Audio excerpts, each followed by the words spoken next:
जो मैंने सबुबले अति बैगणी रश्मि बा अल्ट्रा भायोलेट आलोक संस्पर्श में आसती से कम बयस परल बा काटराक्ट समस्या भोगवा आशंका अधिक थाए। ठंडा पानी सह कौन प्रकार औषध खातु नहीं, यह द्वारा औषधर कार्यकारिता नष्ट हुए। औषध खाइबापी सर्वदा उष्म जल व्यवहार करंतु। एक बड़ चामच तेल रे स्नेह सार परिमाण 14 ग्राम एवं एथिरु मिले 120 कैलोरी। तेणु खाद्य केते परिमाणर तेल व्यवहार करुछंती सतर्क रुहंतु। कलरा कर्कट प्रतिरोधी, यह कर्कट कोष को संपूर्ण नष्ट करिपारे। गछरु सद्य तोला गोटे मध्यम धरणर कलरा को खंड खंड काटी ग्लास रे पकांतु। सेथिरे ततला पानी ढालंतु।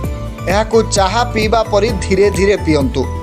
नियमित एभली पान कले सुफल मिलता है।